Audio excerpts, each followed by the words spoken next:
Welcome to the Shadow Things Podcast.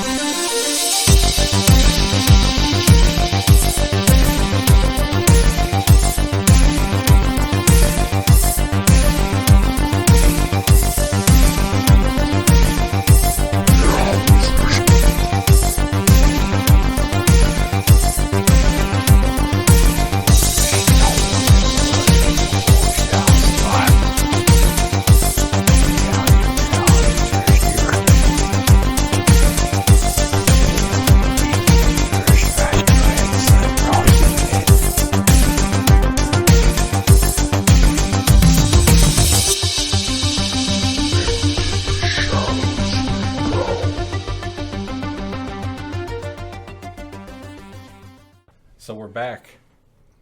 The dynamic trio's back. Shadow Things Podcast. What up, dog? Hey, how's everybody doing? Been doing. Just got back from a long trip. Yeah, how was that? Another spooky journey. It was great. So we went to the old Grand Midway Hotel out in Windber, wherever the hell that is. Out by the Flight 93 Memorial in Central PA. Went out there with some friends, booked a whole hotel. It sleeps probably about 20. Well, from the video, it looked like it's set up like a fun house. It literally, yeah. For sure. It's quite Or fun. a museum. Yeah. I think there's a little bit of all of that in there. There's a lot of artifacts from like movies and just stuff that the owner Blair has collected over like 20-something years. A lot of fascinating stuff in there. A lot of stuff that really made me scratch my head. But it's a cool place. I would go back. The big question is it haunted? Definitely had a couple of experiences out there. I would say that it's haunted. And the reason why I say it's haunted is because I captured yet another something on photo. I think it's an apparition. Showed it to the owner and the whole team there, and everybody wants to believe in it automatically, but I tried. I spent maybe an hour and 15 minutes, hour and a half, trying to recreate it and go down the stairs and kind of go to the spot where it appears in the photo. I have no idea what the hell's in that image. That was my next question. Yeah, even the owner, he's like, there's nothing there. But it looks like kind of like a stereotypical lady in white type photo at the bottom of these stairs. Did you both get a chance to see it? Oh, I yeah. saw it Okay. real quick. Yeah, Yeah. I haven't gotten a chance. Fuzzy. To put it. Yeah, it's fuzzy. It's like translucent. It looks humanoid. I don't know. I see fingers. Could be pareidolia.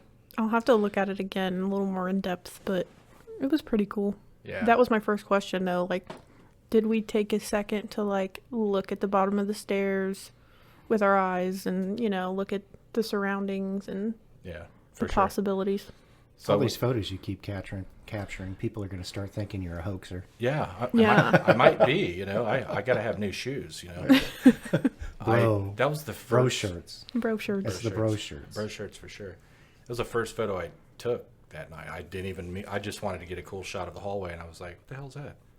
That's kind of where it all happens, anyway. Is the whole Right. pareidolia thing, like, oh, you're seeing the Captain Crunch in the clouds type thing. But I really can't explain that. Lined up some things, some heights and distances down in the bottom of the stairs.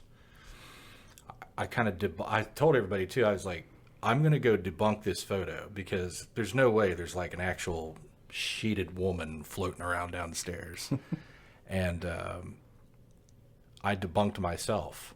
I debunked the debunk. I just couldn't do it. Even the owner was there when we were trying to figure it out, and things didn't line up. So it's an interesting photo. That happened.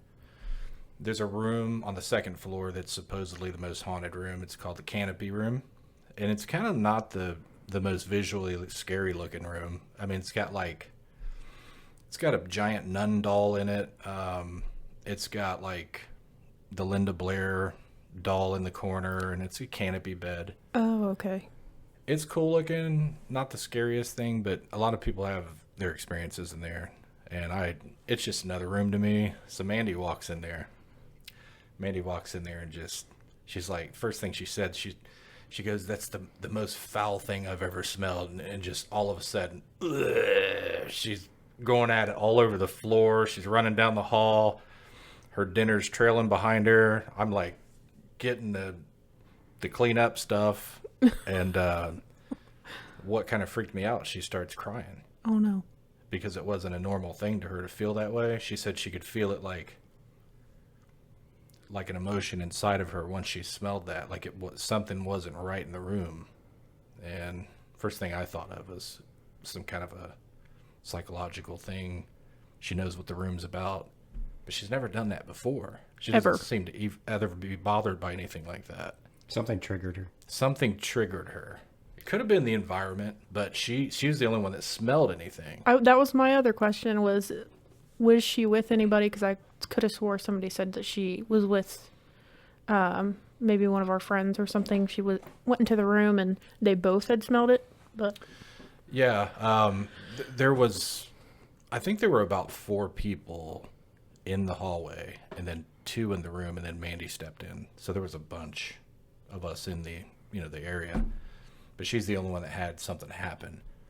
But about an hour later, we kind of let her gather herself, and we just happened to be going down that same hall, and she passed the room again, and she started smelling that same smell. Nobody could smell it but her. that is so odd. What did she say it smelled like? She just said death. Like it just smelled Corpsey? like decaying, like Yeah. rotten. That kind of stereotypical olfactory. She didn't mention sulfur or anything I'll get ready to say. demony, We're shadowy, not demony. Yeah. But something affected her there, so that happened. We wound up staying. We didn't want to stay on the same floor, so only one couple stayed on the second floor.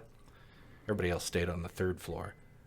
Nobody wanted to sleep on the back half of the hotel, so Mandy and I were trying to find a comfortable room that had an air conditioner because there's no central air in an old brothel. Right. It's an old Yeah. brothel, speakeasy, hotel, a couple of other things. So we're going through the rooms trying to find an air conditioning unit, and we find one, and lo and behold, the only room that was suitable for the night, or for the 3 hours we slept, was the room directly above the canopy room. Oh no. Nice. Yeah. Convenient. So everybody thought we were nuts. They were like, well, why don't you just settle for the hot room at the end of the hall, wing it for a couple of hours, but we couldn't. I stayed up, I was on high alert all night. Yeah. I'm not really scared of anything, but you could hear the hallway outside kind of creaking. Everybody's asleep. Well, at it's this an old point. building. It's an old building, yeah. And then we had an incident with, it's so funny. Everybody's sitting around at the first part of the night, and they're hearing this like mechanical growling type noise, and I'm like, oh, you guys are full of shit. We'll figure this out. And then I heard it about shit all over the place. And later Anybody on, have it debunked recorded? No. We were all just kind of socializing at that point. But because we got there at 4 p.m. Oh, And ghosts don't come out at 4 p.m. No, That's it's true. only The- at night. Yeah, the Midnight. lights. And we have to switch the actual lights off for the ghosts to come out, too. Right. Yep. Absolutely. They're like cockroaches. Yeah. So later on, though, we figured out that it was the backflow pressure, the plumbing. There's an old clawfoot bathtub in the first floor. Anytime any kind of water pressure happens in the entire building strip, The pipes creep. they gurgle. So you can hear the back pressure bubbling going. Perfect. And it was the most awful sound you've ever heard of. Ew. I was in the bathroom, and there's only black lights in this one restroom. I was in there doing my thing, and somebody somewhere in the hotel down yonder decided to flush the toilet while I was in there, and it came up through that clawfoot bathtub drain. It was like I about jumped off the toilet and Oh called it a night. no. There was one They other need thing. to put some backflows in. Yeah. Yeah, so they need to do Jeez. something, but it's a cool building. Now, the most impressive thing, and we'll jump off of Grand Midway, but most impressive thing to me was that we were all kind of in the lobby, just kind of, again, socializing. I look over at Lucy, and she's staring up at the stairs, and it goes up 3 floors.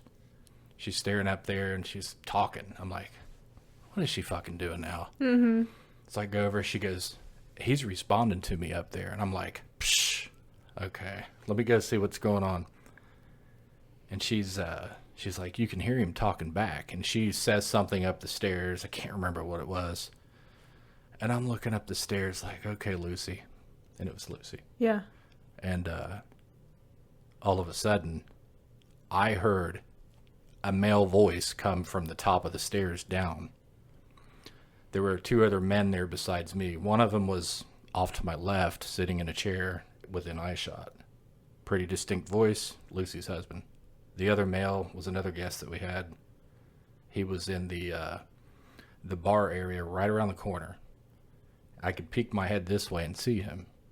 And we asked him, did he say anything? And totally different pitch and tone, was not him. He was in the other room. That's wild. She says, let me try it again. And she does it. And it responds again. It was a male voice. I couldn't make out what it said, but I did hear it coming from the top of the stairs, and it never repeated the rest of the night. Wow. Now It's that's impressive. A 20. Yeah, that's interesting. The current owner, Blair, he's a super nice guy, but he's had the building for 20 plus years, and not saying anything bad about him or his business or the 20 plus years, but God knows what's in that building. Mm-hmm. In the same hallway at the top of the stairs, there was a laptop sitting there with a couple of computer speakers just hooked up, just sitting there. I don't know why. Nobody knew why. He said the night before, the group had booked the private on Friday night. They lasted just before 10 o'clock before they packed their shit, left, and booked a hotel down the road. They said they couldn't do it. Wow. Scared shitless of something. Other than that, it was just So you got the typical. badge for staying all night. We got the big boy badge. We need to go there then. What's Yeah. going on? It's fascinating. I mean, there's Anne Rice's entire doll collection is at the Grand Midway. Nice. The nun dolls, the Victorian dress dolls. There's probably, I think, in the order of maybe 30 or 40 of her dolls in the building. Wow. I saw all the dolls. I was like, okay, Yeah. this place looks like a museum. Yeah. Yeah. It was You- crazy looking. You probably seen maybe The Evil videos. Dead skull on the wall. Oh, there's just baby caskets. There is I did see a baby a casket. gentleman's urn with his ashes on the floor. Where'd you get that? Garage sale? We did ask. Did you? It was the next door neighbor's ashes. He loved the hotel. He said he just wanted to be a part of it forever. That's cool. So one of our teammates picks it up before she knows any of this and looks in it and shows me, and there's a bag of it. I'm like, shh, would you put that down, please? Rest in peace, buddy. Yeah. So it's pretty wild. There's a lot of stuff in there. So it's a Grand Midway Hotel in Windber, right out by the Flight 93 Memorial. I recommend visiting. We're going to go back at some point, but yeah, just a kind of an impromptu adventure down the road. So that's what we did yesterday. What have you guys been up to? Remodeling my master bath. That sounds more haunted than anything. Oh, It's I've been there. It's been fun. Yeah. Started in January. Oh, wow. That's a project. Well, a lot of it is materials, having to special order stuff, and Yeah. so yeah, it's Well- just taking forever. How's the cost of materials? Is it still COVID level? No, cost of materials is better. It's just when you order a new vanity, and it has to be custom built. It takes them a couple months. Right. Oh, boy. Countertop, same way. Right. So it's just sit It's the back and waiting wait. game. That's why you wait sometimes for these new home builds if you're going to build new. Some people I hear are waiting 2.5 years to get a new home built Oh, my. It doesn't surprise me. from the ground up. Yeah, and you're living in a trailer on the property Oh. until 2008, kind of killed a lot of home construction companies. Yeah. So yeah, for it sure. doesn't surprise me if you're not going to go into a development, into one of these, developments that MI or whoever's throwing up. Right. The cookie cutter Yeah. stick and, houses. Yeah, you're going to be waiting. Yeah. Yeah. Well, that's cool. Well, good luck with the project. Hopefully it's done at the end of the weekend. Maybe I'll come by sometime and use it. He's going to take I'm a the- spooky dookie in your bathroom. I am the true test of a good restroom. So. It was funny, not to bring back the Grand Midway thing, but everybody was utilizing the facilities last night. Yeah. Like the growling and the silence. You're sitting around like listening for the noise down the hall. And then you hear a gurgle. Yeah, the noise was in the room.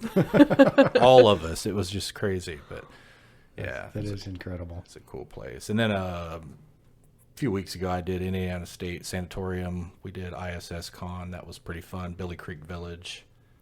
Everything's haunted as shit out there, kind of like on Indiana, Illinois border.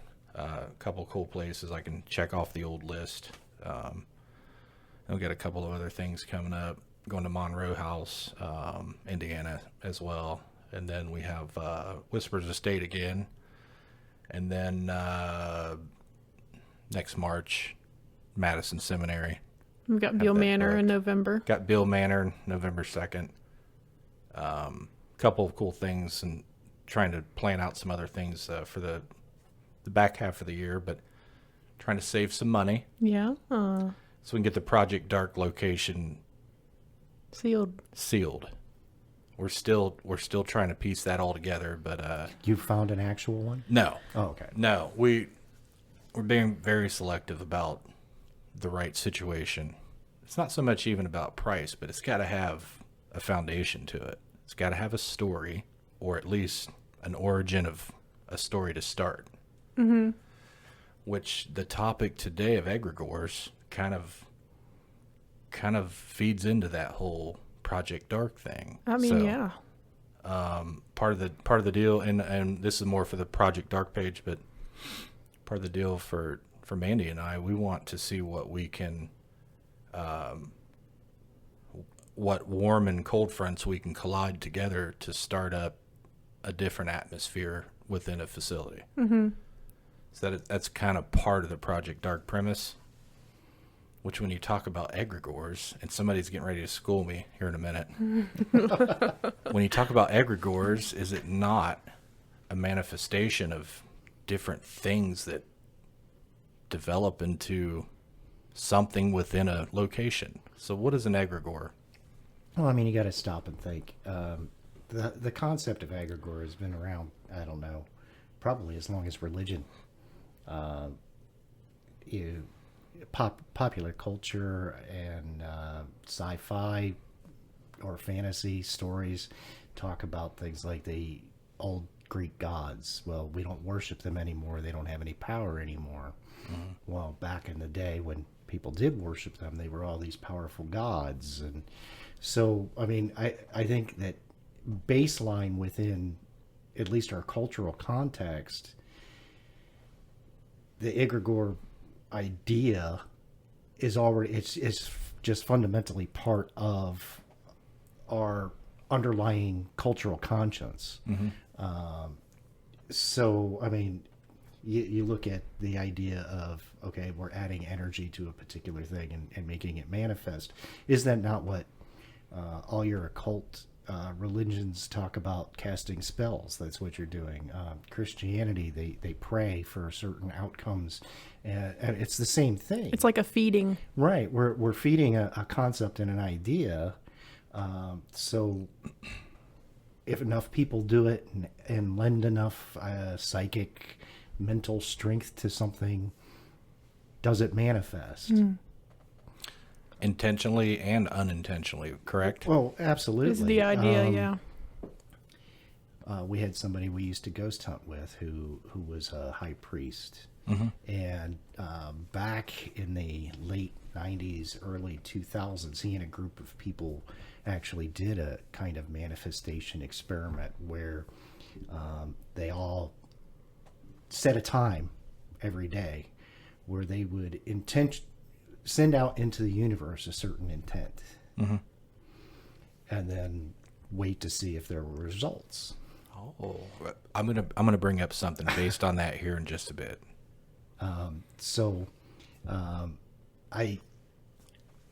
I think that, yeah, we all do this. We do this. If you want to start talking about other things like transcendental meditation, positive mental attitude seminars. That's granted, the positive mental attitude seminars and transcendental meditation stuff is meant for you solely, but is that not the same thing that you're doing? So you want to see a change in your life.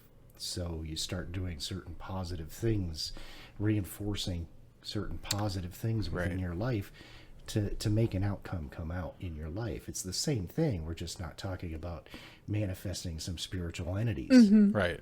I mean, we manifest our own things in our own lives all Yep. the time. You put in the work, you get the results. Yeah, and I think right now the whole thing within paranormal circles is that people see the word and hear the word egregore, and they probably imagine an ogre first of all. Some sort of beast. Yeah, some sort of beast that is a spiritual thing in form within a place. But it can be much more than that. I mean, it's so when I look into the word egregore, I see historically, talks about like angels, and then I think the word, like the actual word egregore, is French for the awoken. So they've gone woke, long back in the Sumerian Anunnaki days and all that. They're already woke, but you see a bunch of different stuff about it, and then the mainstream thing right now is you see some of the girls running around with T-shirts that says "manifest that shit." So they're a bunch of egregores running around with T-shirts, right? I mean, you can get one for $29.99 plus tax. probably. Your own egregore. Well, I mean, yeah. It's like an idea that you nourish by like putting intent into it, like feeding it. Let's talk about the non-intentional.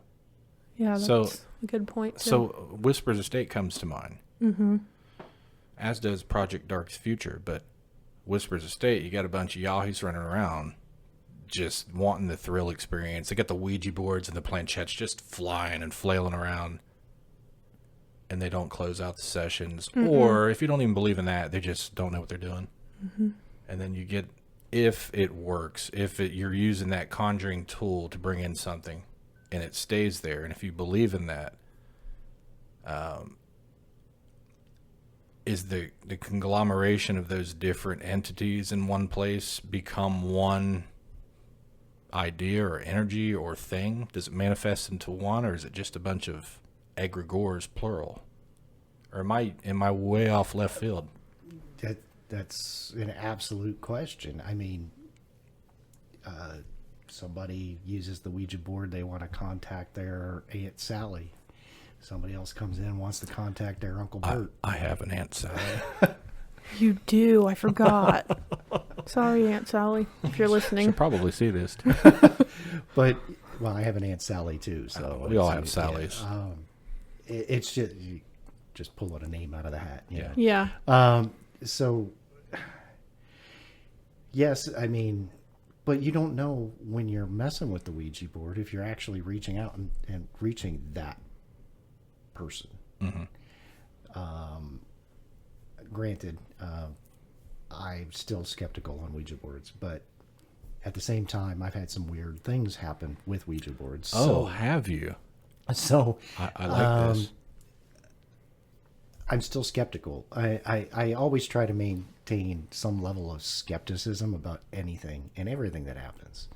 I mean, you know my background, and no matter what, I still go at everything from a skeptical standpoint. I want to do everything I can do to disprove anything before I definitively say, hey, yeah, this really Right. happened. So when people, a Ouija board, I mean, it's an invention. It's a Parker Brothers toy. Sure. But at this point, it's not necessarily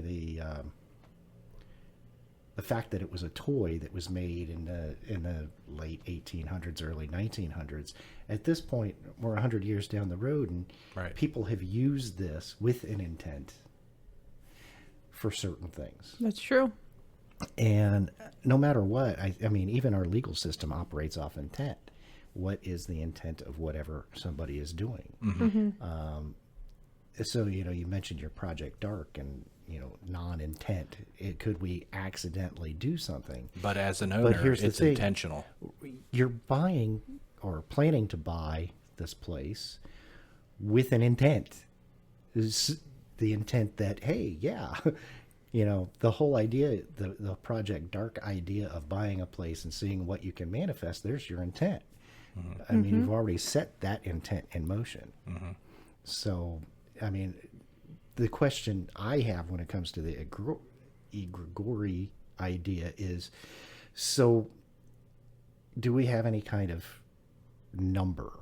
Is there, like with Wicca or any of your occult religions, certain ceremonies, certain rites that pull this into being, versus somebody just has the spontaneous idea in their head of an Ifrit or a genie, and then bam, there it is. We know that doesn't happen. I mean, at least on a normal basis. Yeah, there are people that believe that happens. They also believe that the dead tell them when employees are stealing. So, I'm sorry, I had to. From 1736. Yeah. So you've got to. I want to know. So, does it take 20 people? Does it take 30 people all focusing on that one concept, that one idea to manifest that one entity? Does it take 1,000? For example, one of the things when I was, trying to refresh my memory on the topic, I ran into was things about the chaos magic people. Chaos magic people, for the most part, are people who have basically invented a whole religion, occult religion around H.P. Lovecraft stories and the H.P. Lovecraft elder gods and old elder ones, and those are fictional characters, right? But now we have people worshiping them. So has that brought something into this world from a fiction? That is very interesting to think about. Because, Nyarlathotep and Cthulhu, these things are fictional. Yeah. You could say that the same thing about people that like the Lord of the Rings series. Right. Completely hobbits. Yeah, Completely you worship fictional. Sauron. Let's start a Sauron. religion based around worshiping Sauron. Could we drag that into our reality? I don't know. There's a lot of people, and you probably heard the sayings in the past, if you believe something enough, it will come true or it will happen. I remember my dad, we were at a McDonald's one time in east side of Columbus. We're sharing a 20-piece chicken McNugget. Back in the day, they were like $1.50. But You must have been small then. I was small then, yeah. I was a tiny guy because I could eat like 88 of them.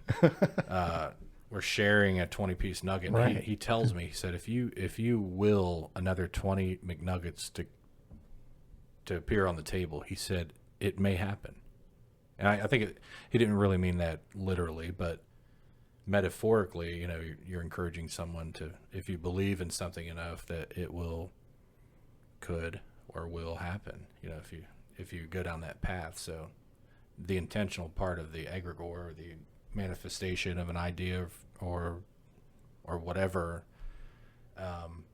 is it, I guess it goes back to the number. Is a singular person capable of creating something else? That's what it really comes down to. Can we...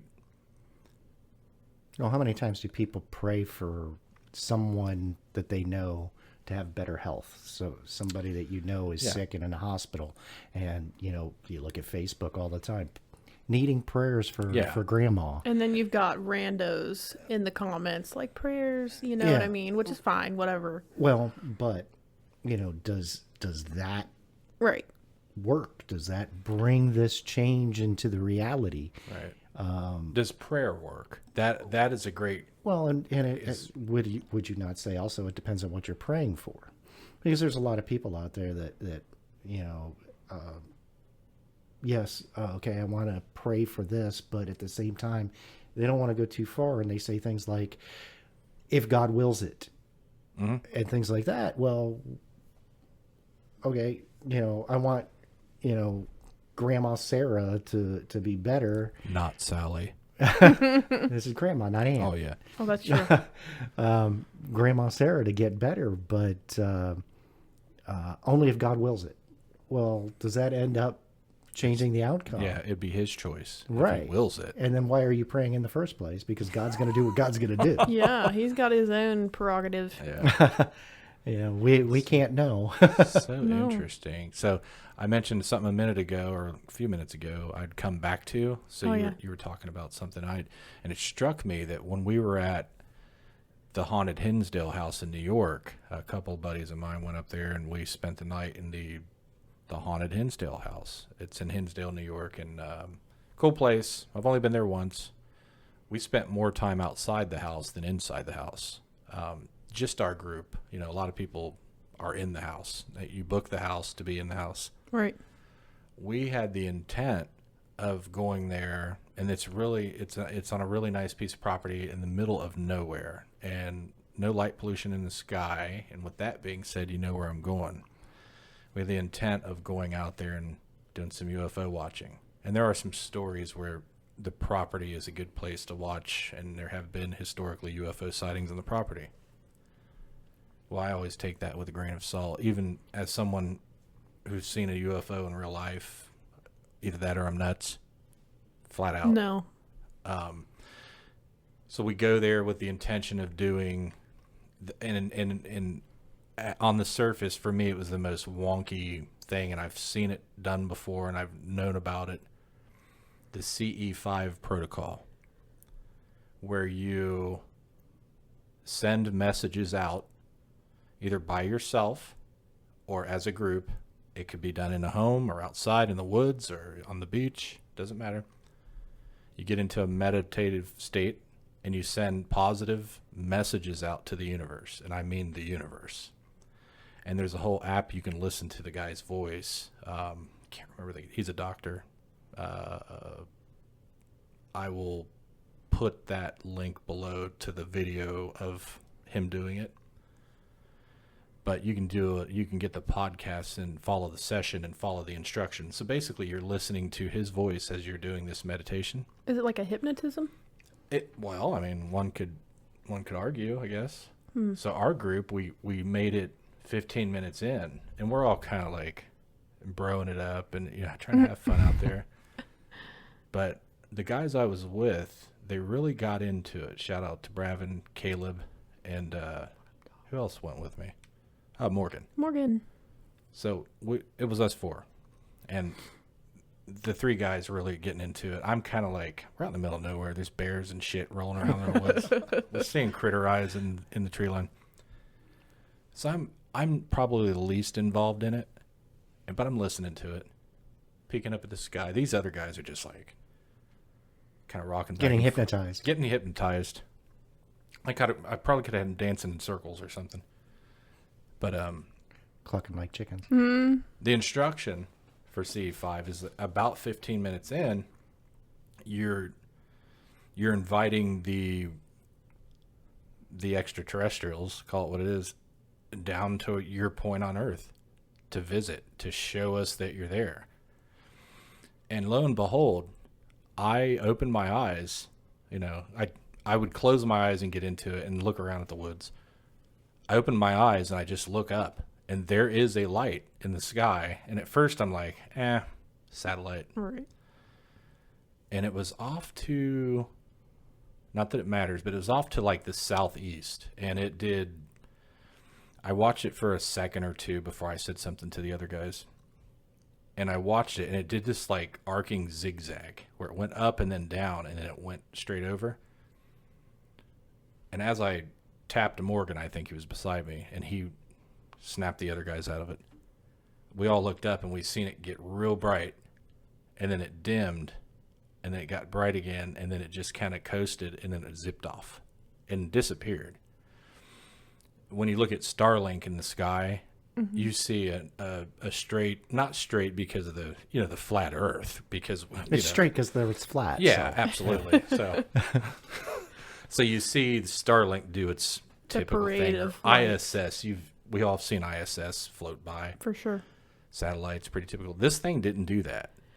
And it only appeared at like that 15th minute when he said basically to start coming out and invite it to look, to come to your area or whatever. And this experience is better than, the anal probe coming down and, Oh, snap. dragging us into the woods and all that. So I'll take the No light fire in in the the sky. sky. No fire in the sky, Travis Walton shit. Just a couple of bros in the campfire, and we did see a light. So going back to the Egregore thing, and that's not, I don't know, one could argue that we all pulled together They call that a group thought form. and we summoned the ET to phone home. And he phoned home. Like, is that the same premise, except not in a haunted house in the sky? But the other thing that you have to consider in that particular moment is you were listening to a guided meditation Yes. and then had the result that you were told you were going to have. Ooh. And it didn't stop there, by the way.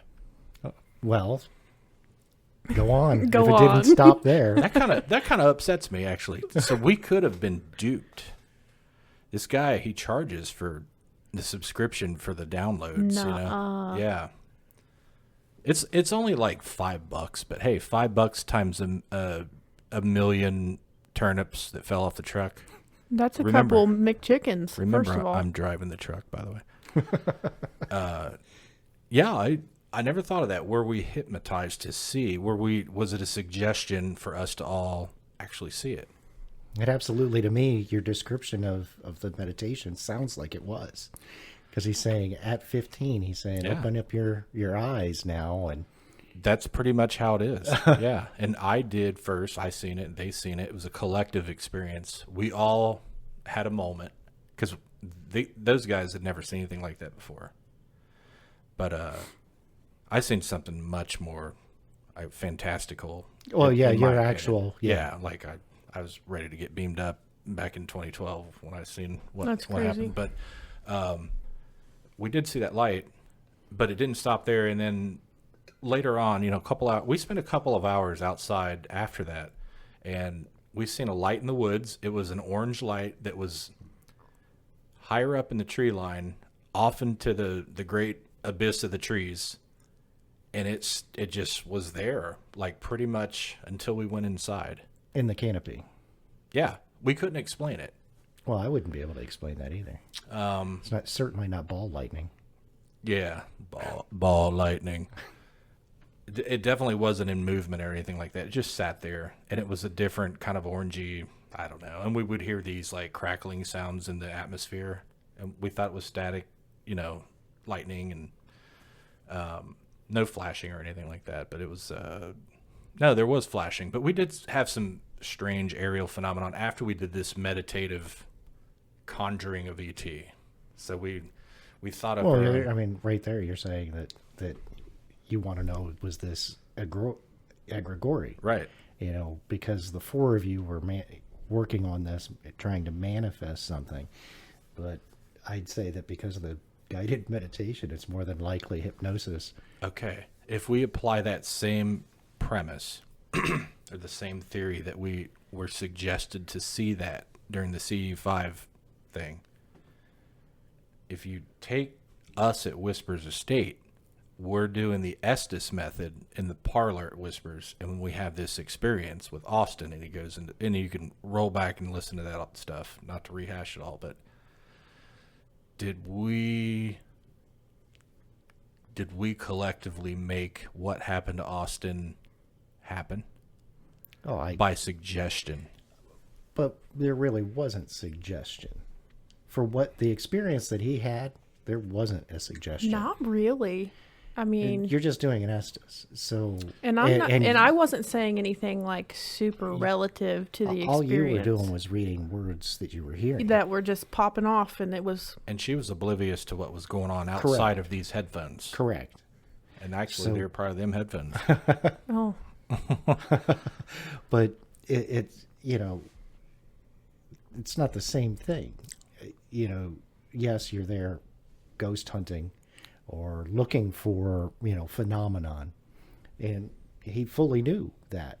But what he experienced, yeah, that's what gets me. the closest thing, and it was something you talked about earlier, Mandy's experience at the hotel is the closest thing to what Austin went through that night. Didn't he throw up? He did throw up as well. Yeah. Mandy went to the hotel for the purpose of ghost hunting, and then she experienced something physical that happened to her. I don't see the same thing with this UFO. The C5, Yeah, C5. Yeah, now that we're kind of like laying it out there, I don't. Yeah. We could have been duped out in the great abyss of stars around the campfire. Any time that you go through any sort of guided meditation, there's an intent when you start it, right? Mm-hmm. So you knew what the guided meditation's intent was. Mm-hmm. So no matter how he guides you in any of the suggestions that he gives you along the way, it's hypnosis. He can plant subtle ideas in your mind during that guided meditation that then at least you could have seen 5 or 6 different satellites and thought, oh my, this is doing something weird up there. And it just depends on that particular train of suggestion that he's given you during your guided meditations. You knew what you were getting into. You were open to suggestion. Mm-hmm. For 15 minutes, you were inside a guided meditation. Yeah, and not only were we open to it, we expected it. Right. We were like, this is going to happen because researching CE5, hundreds, if not thousands of people have success listening to this app, and they see stuff in the sky. There are retreats all over the world for CE5. So you think that even though you weren't 100% engaged in the like closing of the eyes, I definitely was not, that you could have still had a hypnosis or a hypnotic experience? I'm going to be the first to say that I don't believe that. I just purely don't believe that a clinician or a hypnotist can make people like bark like dogs and stuff like that. Mm-hmm. I don't think it really. I'm not saying people have to be weak, but I just don't think that there's that kind of mechanics that can really happen. I think all that stuff you see on TV, in my opinion, is just baloney. I'm just saying it. I don't necessarily disagree with you, but I do know people who have had success quitting smoking, losing weight, and things like that with hypnosis. But they're also open to the suggestion. They intentionally go to these people with the intent of quitting smoking, losing weight, or whatever. So they just plant subtle things in their mind that help them gain what they're trying to achieve, which is the same situation with this UFO thing. Is you guys wanted to see it, so he just planted subtle things in there that allowed that to happen. You know what it reminds me of? When's the last time you watched True Blood? Been a while, hasn't it? About a year or two ago. Yeah, I watched Suki about a year ago. Suki's so, Steakhouse. In the first season of True Blood, Tara, she's got the alcoholic mom. Yeah, what the date is, girl? She says she's got a demon in her that makes her drink. Right. Yeah, and she goes into this like, I don't even know. I think this lady's name is like Kenya. She lives in a trailer in the woods. You sounded like Bathsheba when you said that, by the way. What did I say? I don't even know. I don't know. No, and for she real. She goes to the witch that lives in the She trailer. goes to the witch in the trailer. And she exercises her. Exercises her. Pays $300. Pays like almost $400. No, $445 to be exact, to be exercised. And then... You're a true fan of that show. I absolutely would die for that show. Yes. But here's the thing. And then you later find out, maybe a few episodes later, that this exorcism lady from the trailer works at like a Walgreens. Right. And she's a scam artist because Tara goes for the same exorcism, pays like more than twice the amount, I think. And then she disproves it. But it like worked for the mom, basically. So the intent was to cleanse the demon. Is the lady in the trailer and the CE5 app and the Ouija board for that matter, and the Estes, is that a placebo fulcrum for you to, is it the tipping point for things to happen if it's suggestion? Do you see what I'm asking? I don't know. You brought the Estes in, and I You haven't feel like done that's enough with different. it. Yeah. And yeah, the concept is completely different because it's actually a much more controlled experiment. Yeah. It's designed to be sensory deprivation, so you don't contaminate yourself with the questionnaire. Right. I mean, there's definitely controls that change that. Yeah. Yeah, it's almost like the SP cards. Now, like You don't see when the you card. did your UFO meditation stuff, if one of you was not listening at all, Right. was separated from it, and you still had the same experience, that would be different. Well, it's going to happen again.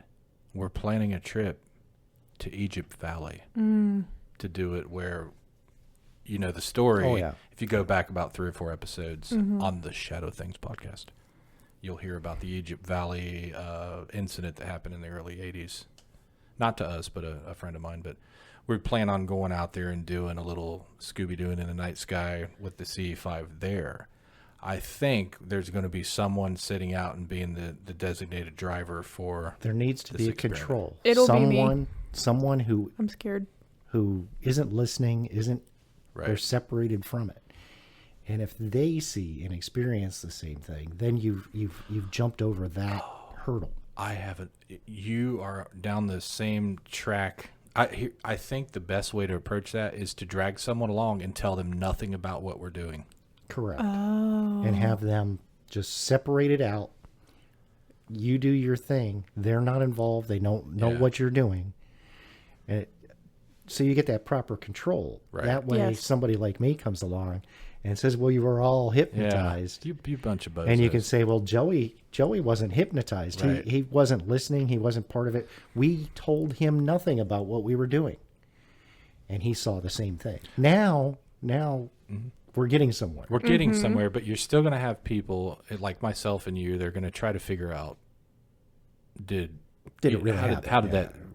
Like when I go back to my UFO experience, I question my own sanity, and I still think about that. Like, did I really see something, or was I having like some kind of petit mal seizure in my head, and I was just spazzing out, and it wasn't really there. I think, and I'll be honest, that's feasible. I don't know. Have you ever had one before? I have not. Have you ever had one since? I have not. See, so, seizure. Well, I can't really say that because I've had one instance where I had migraine aura I've in had my that. eyes, Mandy has but no some- headache. Correct. She Just has the the tunnel oral vision. Ocular headache. migraines. Yeah. Ocular migraines. Yeah. So this weird pattern happened in my vision, Right. and then like it started out on the edges, worked its way in, and then Yes. when it hit the center, it was gone. Right. And it took about 20 minutes. Yeah. And I was like, what the hell was that? about right. So until I started looking it up, I had no idea what this It's, was. yeah. And it's only happened to one time. And I have no explanation for why it happened or anything. It never repeated. 'Cause Never- that's it's never- usually it's never happened again. like That's a chronic condition Yeah, for that's- some people. like a full blown thing for a lot of people. Yeah. So you had a trigger probably. But I have no idea of what Yeah. that trigger would have been. Yeah. I'm sitting at my desk at work, and then suddenly Yeah. this just It started. could have been the screen. I don't know. It could have been a computer screen. Who knows? But it's never happened since. was so. was it at your current work Employer, location? yes. Yeah. Well, that explains it. Yeah, well, Yeah. That I don't know. That's pretty Which- fascinating. I don't know if I told you about the most recent thing that happened there. Can you describe without going into detail of the locale? It's a large corporate facility in the city, largest city near us. That eliminates everything else. But two of the gentlemen that work on third shift, Mm-hmm.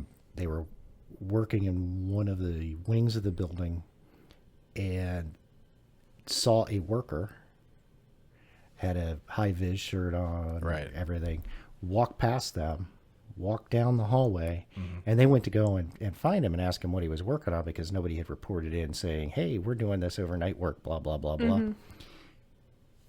They turned a corner. He wasn't there, and there was a solid wall.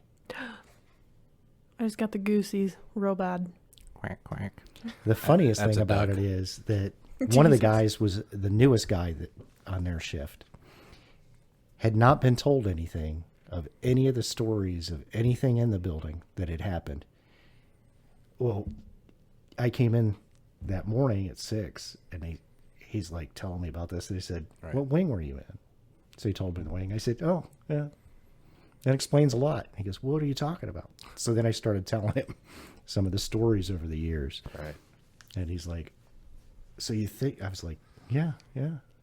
Welcome to the building. Yeah. Oh, no. It only took you 2 weeks. Oh, wow. Wow. That's an old building, if I recall. It's 80s? 20. I got to think about it. Well, how old are you? It's 29. It's about 29, 30 years old. Really? Yeah. So It was mid-90s. 95. I thought it was older. The north end of the building was built in 95. How so dare you say it's old? Jeez. Ancient. The big 3 Oaks. I know coming. I'm struggling Yeah. with that. And then next year for me, the big 5-0. Heck yeah. Hey. 3-0 was hard for me. I Yeah. hated turning 30. It literally, I hated it. That's what everybody says. Afterwards, it's like, 40 was nothing. 50 was Whatever. nothing. yeah, Hold on. Wait a minute. You've passed 50? Oh, yeah. Holy shit. that's bizarre. Passing like 45 for me, everything seemed to be a little better. I mean, you realize you're halfway in the grave, but Damn. You don't know that. actually, I'm more than halfway in the grave at 45. You don't know that. I'm not going to live to be 90. You don't know You that. guys can ghost hunt me later on that one, but You don't know I'm that. gonna Get my board out and be like, well, there better be some good technology. We are at the forefront of medical and everything technology. The world is changing. Think about as when we were kids. Right. You're right. Who would imagine? Transistor radios. Yeah.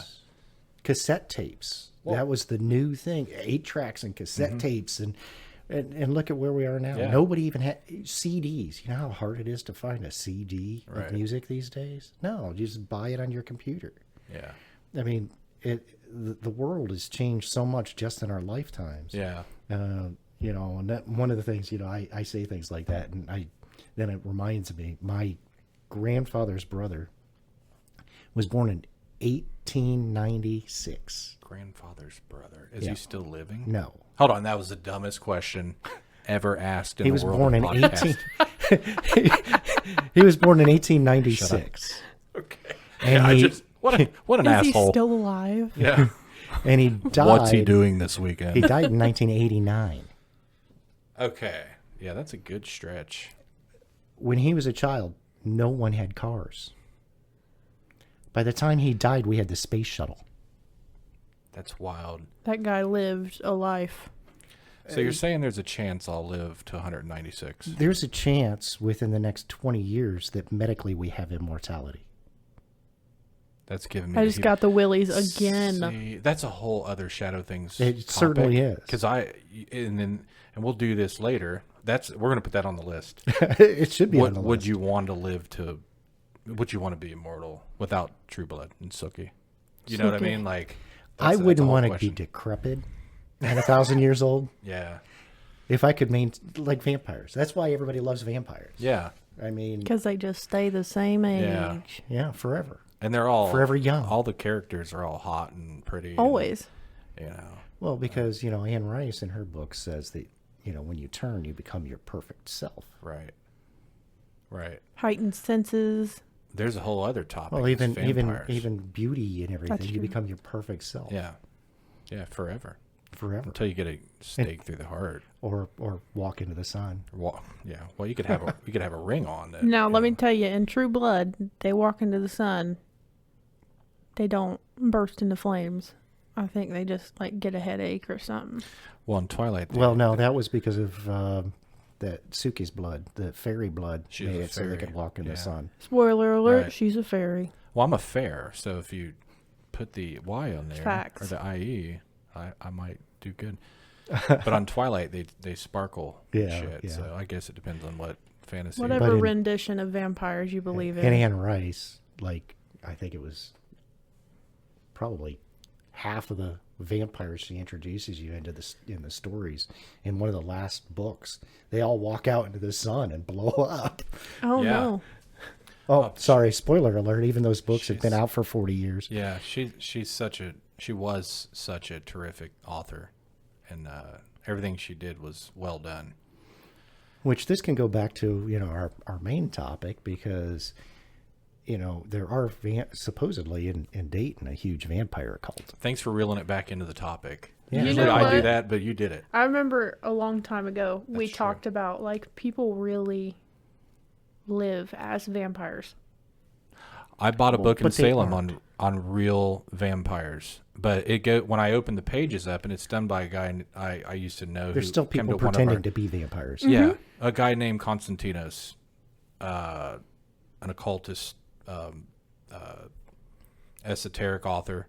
And if you are a real vampire and you exist, please reach out to us. Yes, because Yeah. we'd love to have you on the show. Yeah. we have a fourth microphone right there. Absolutely. Just sitting. But when I opened his book up, I expected to see, some kind of evidence. There's some hope and glimmer, not Twilight glimmer, of a real vampire existing, or history of it, back in the Slavic days and all that. But no, what he dished out in the book is a lot of like psychic vampirism, and talked about course. the romanticism of everybody's idea of a vampire. And it was a well done book, but there's no vampires.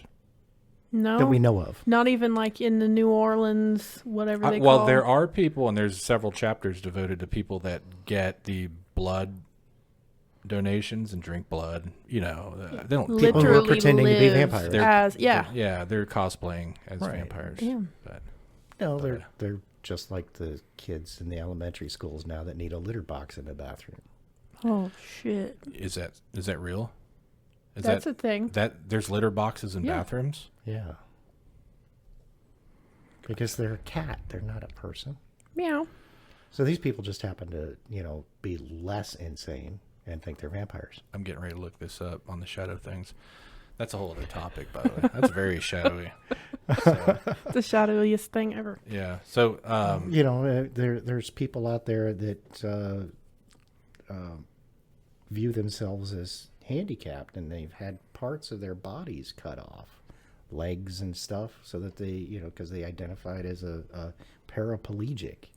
So they had a leg removed. So It's they have like to be in a wheelchair. Munchausen's, but for yourself. It's just it's an identity disorder. And what's wrong with people? We don't fucking know. I made a post the other day. I said I believe that there are more haunted people than there are locations. Oh, absolutely. I Dead think- ass. And the word haunted could be a lot more than just Well, the and spooky ghost. that's one of those things that I'd love to discuss with you, because you go out to these places, you come back, and, oh yeah, it's haunted. yeah. Well, define what you mean by haunted. I encountered a phenomenon I can't explain. Perfect. Does that make it haunted? Yeah. Or is it, oh shit, there were ghosts, bed raised up off the floor, Yeah. somebody, spewed pea soup everywhere, Pea soup. that sort of, let's define what Let's- you mean by haunted Let's when you do say it now. these. Let's talk about that now. I'll even put the taglines in the Yeah, we've metadata. been all over it's because this is the first one since This we've has been been, around. we're all unloading our feelings right It's- now. Well, but it's- we haven't met in Yeah. what, almost a year. Almost a year. It's So, been- this this is is the fuck it episode. We haven't even talked about the paranormal community and kind of the nutsy we're, stuff. we're going gonna get on. there. We're gonna get there. Girl, get me going. Well, I mean, I kind of side mentioned it earlier. Yeah. yeah. So what is haunted to me? If you look at the term haunted, for me, it's a place or a situation that has either residual or intelligent, unexplained activity. What's the causation of it? Is there a phenomenon that happens within a setting? And the setting is the haunted place. And then I look at it with people, and it's a psychological disorder. You're enabling yourself to experience things by going into these places. So I think people can be haunted as well. So that's the term haunted for me. What about you? Well, two? I don't know if going to a haunted location says, oh, well, because I'm expecting this stuff now, I'm haunted. People think that. Well, They get an attachment. And well, yeah. And Yeah, that's true. the hat man standing over the bed. And Yeah. Yeah, that's, defining what you mean by a haunted location. Okay. I experienced phenomenon there I can't explain. So here are these anomalies that happened. I have no explanation. I've had a dozen people look at it. None of them can explain it. We can't explain it away. We don't know what happened. This is just the data. So now I'm calling this place haunted because I have all this data that is unexplainable. I'm good with that. Right. Now, if you used your Sony night shot and there's all these orbs flying around and you start identifying Angry pieces, parts, orbs. or colors of that particular orb, and you make judgments saying, well, this place is haunted because there's all these orbs, when experimentally we could show, especially with the old Sony night shots, that dust particles show up as orbs. It happens on Ring cameras now. Well, I mean, honestly, it's because the pixelization of digital cameras, it takes data and it makes it something. Sure. And you didn't have all these orbs being shot in situations With the before digital cameras. film camera days, yeah. When we actually had 33 millimeter, Kodak film. Right. We didn't get these orbs. It's a modern phenomenon. It is. And it's because of digital cameras. And it's not because digital cameras were invented by somebody who knew something about, the paranormal. And so we now have this paranormal tool that's been created by somebody who knew something. So they put it in everybody's cell phone. It's such a simple concept. So with that being said, in my mind, when people continue to believe that all these orbs in these very obviously dusty photos or videos, when you continue to believe that, in my mind, that person who believes it is haunted. Not in the sense where there's a ghost with them, but your mind has created a haunted belief. It's an egregore. Well, and I was going to bring it back to the egregore. That's a good point, Vanessa. When we used to ghost hunt in the early 2000s, late The 90s, 1800s. you didn't see all the people talking about orbs. But within 2 or 3 years, the ridiculous claims that were out there. It was all the rage. My Uncle Harry. Here's my Yeah. Uncle Harry Literally, flying around. people would make out smiley faces and say, "This resembles Uncle Harry." Right. That just kills me. Or, hey, we encountered, this red orb here, and it's obviously a demon. Or angry, yeah. And it's like, that's your egregore there. Is the 1 or 2 people took pictures and they said, oh, we can't explain these anomalies in the photos. Our digital photos. Suddenly everybody's out there with their cameras taking digital photos every haunted place. Right, with that new technology. Then orbs became a thing in the paranormal community. And for a long time, if you questioned orbs, people would come back at you and go, you're a skeptic. You don't belong in this community. They do it today. Well, They're haunted. They are haunted because they're still running with that belief and have no concept of focal length and distortion and artifacts and camera lenses. It's Uncle Harry on the front porch, not a spider web or well, they're definitely obsessed. Yeah, They're obsessed with orbs. I understand. Does that mean haunted? Well, I mean, in some definition of the word, obsessed and haunted are the same. Yeah. But I would say that beyond that, people are haunted. People, think about people who've gone through all kinds of traumas, PTSD. They're haunted. That's what that is. Memories of war. They're haunted. They're haunted by something. Right. Yeah. Yeah. And, people are fragile psychologically. It does not take much. Yeah.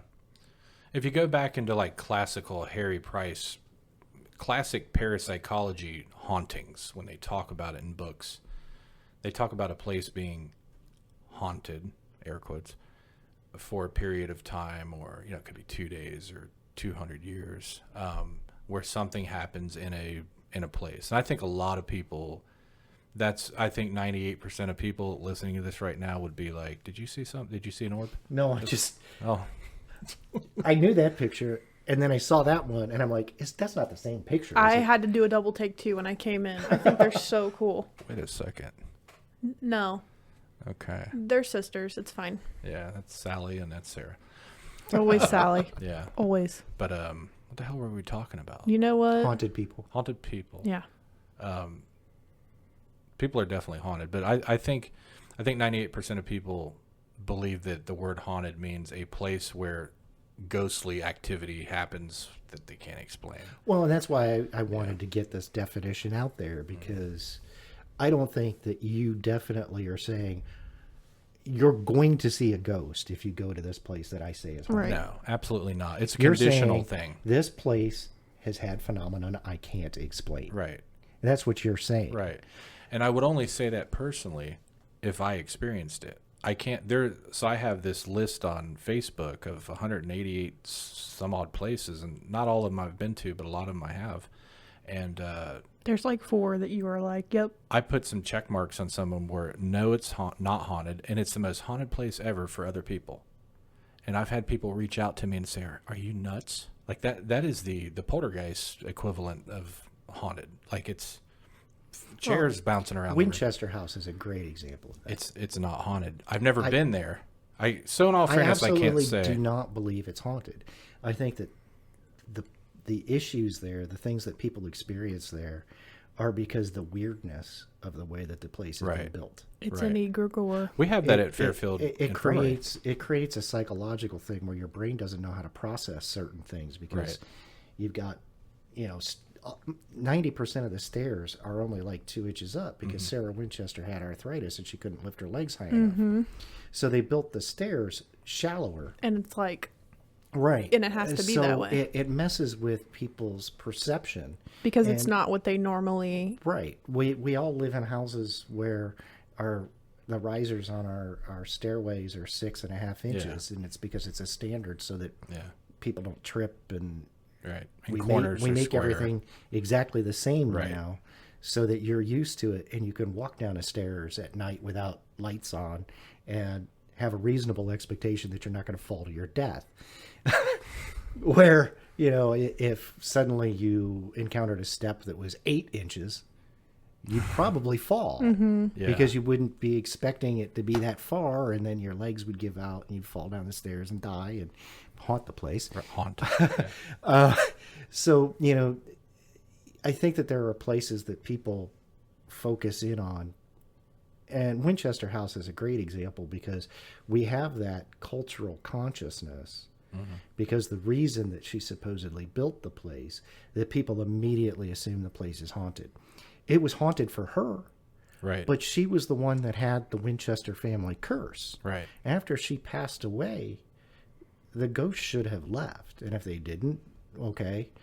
But I've been there twice, I think. For Have real? you? Yeah, Wow. and experienced nothing there other than some moments of vertigo, because It's weird.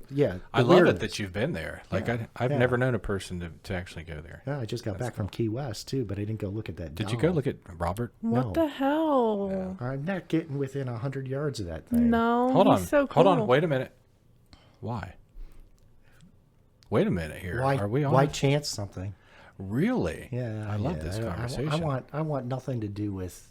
Well, first of all, I don't like dolls. We could tell. Yeah. They creep me out. So do clowns. So I promise not to have a doll room, by the way, in the Project Dark location. I will The first have one. one doll in that location at least. It's but not a actually- doll room. No, It's actually in the other room. That's the only doll that's going in there. Lord. Penelope or whatever. But But go on. yeah, I've heard the stories. It's kind of like the story of the Dybbuk box. You go to an antique store, you buy a Dybbuk box. Are you going to be stupid enough to open it? Now, see, that's something I wouldn't do. But I don't know. I don't know where I was going with that. Well, I mean, go see the doll, right? But are you going to take a picture without his permission? Well, here's the thing. When I met No, Robert because the you've doll, heard the story. I heard all the stories. But when I met Robert the doll, I was 13 years old. My dumbass took a picture Okay. I wasn't about to talk to the glass case. I was about this close to him. Now, the listeners can't see this, but it's probably like They can see it now. a Well, the foot, listeners can't. a foot away. Right. You know what I mean? And he's sealed behind glass, but of course my dumbass takes a picture. Okay? 13. I don't give a shit about nothing. I probably didn't even shower that week. You know what I mean? I don't care. But I took a picture, and I'm not kidding you. My camera never worked again after that day. Let me say this too, and what she's referring to is an event that I put on where I actually had Robert the Haunted Doll moved from Key West an hour and a half north to Tampa. I built the glass case for Robert the doll that she's talking about, and hundreds of people came by. Actually, thousands of people came by and took pictures and talked to Robert, probably without permission, yada, yada, yada. I didn't ask Robert's permission to move him from Key West. My whole world fell apart after that. And I think back to that, man, did I get the Robert curse? But here in my modern mind, I don't have any belief or expectation that, and this is another topic, that objects are haunted. I'm not there. Like if I were to go, Where's John Zaffis when we need him? Johnny, we went by the Warrens Museum. Yeah. You know, we just drove by because you can't go in. But I was just thinking, like all the haunted shit. Annabelle's in there. Annabelle's in there. You know, the just everything. And I would feel a certain kind of way in there, but I just don't. I would like take Annabelle and not make a mockery of it, but I would hold it. I'd think it's a doll. You two are like, you're fucking crazy. But I mean, well, your no. thing is, why chance it? But for me, there's no other side of that chance. It's a doll. You know, You're making me sound like the non-skeptic. I like how this And you're is going. sounding like a skeptic. Oh, you know God. what? There was an episode on like people that I watch on YouTube. I won't name drop because they get Sam and Colby. shut up. Anyways, yes, it's Sam and Colby. Anyways, and like they went to Zach Bagans' museum and they have Peggy the doll there, and then they like warned viewers, don't look into her eyeballs. You look at your own risk or whatever the hell. I looked. Yeah. I didn't die. You know what I mean? I'm not possessed. I don't know if I believe in that whole shit. Anyways, but yeah. Plus, I mean, I'm not going to Key West to go look at dolls. if I was, That's a good point. Actually. that's true. Yeah, I mean that makes sense. But if I was in I went Key to West, Hemingway I would go House. see him again. Yeah. Hemingway House is cool. Hemingway House, supposedly very haunted. The East Martello Museum, where Robert is supposedly haunted. I don't know. I don't think Hemingway House is haunted. There are stories. No, Great. It's Hemingway himself. You can hear the pen going. He Can ya? probably used a typewriter, right? Typewriter was invented. Guess what year? 17. I have the exact date because I Do give it on my tour. 1820 something. Mother F. 1828. Why are you so brilliant? That's awesome. It's just a guess. That's crazy, actually. I thought you were gonna say it's just a When, gift. when was the first daguerreotype taken? Fuck, I don't know. I didn't even. You're hold a on, wait, camera guy? wait a second. The first what? Daguerreotype. Silver plate photograph. I don't even know that word, to be honest with you. Silver plate. Yeah, I know Photographs, now that yeah. you said it, but so when was that? Well, so they used them back in like the Old West photos. Right. 1840? 1828. No kidding. Wow. I'm putting that in the tours. 1828. Thomas Jefferson and John Adams died in 1826. We were 2 years away from having photographs of those two founding fathers. Isn't that something? To I got the think willies about? again. I just got the goosies. That there's the other technology thing. I mean, think about technology, Well, even think- photographic. Are you ready for technology. this? How far it's come. 7 years before. Well, let's say actually 6 years before that, whatever the hell you called it. Daguerreotype. Guitar. Daguerreotype. Daguerre, a French inventor. Hippopotamus. Hippopotamus. Was invented. Napoleon Bonaparte died 6 Right. years before that. So we Right. could have theoretically had a photograph of Of him. Bonaparte. Right. Yeah, or a selfie. No. Something. George Washington died without knowing dinosaurs existed. Oh my God. That is crazy to think about. They hadn't found any fossilized Yeah. remains of dinosaurs. Think about that. in 1799 when he died. Mm-hmm. They had no idea. That's amazing to think about. Like, and that goes back to the whole thing. You never know what's going to happen in 45 years from now. Absolutely. Yeah.